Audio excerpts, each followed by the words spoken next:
Il y a 200 millions d'années, la Nouvelle-Calédonie se situe en périphérie du Gondwana, supercontinent qui regroupe alors l'Afrique, l'Amérique du Sud, l'Antarctique, l'Inde, la Nouvelle-Zélande, l'Australie et la Nouvelle-Calédonie.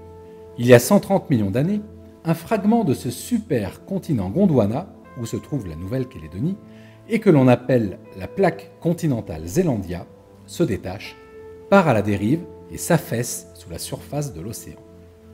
Mais il y a 55 millions d'années, une subduction se met en place.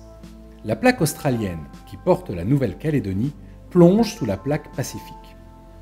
Lorsque la croûte océanique entre en contact avec le manteau intérieur, celui-ci s'hydrate, ce qui provoque une remontée de magma qui, peu à peu, va aboutir à l'apparition de volcans qui auraient donné naissance aux îles Loyauté.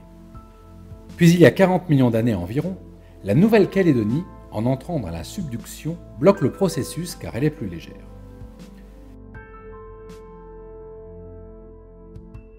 L'extrémité de la plaque australienne, entraînée par son propre poids, casse en profondeur. L'autre extrémité de la plaque sur laquelle se trouve la Grande Terre remonte alors verticalement, entraînant avec elle les roches du manteau sous lesquelles elle s'était glissée. Pendant la subduction, la Grande Terre a plongé à plus de 40 km dans les profondeurs de la Terre.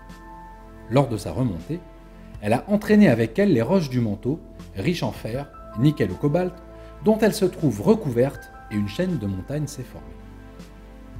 Au fil des années, de nouveaux animaux et végétaux colonisent le territoire à partir des terres émergées et plus ou moins éloignées.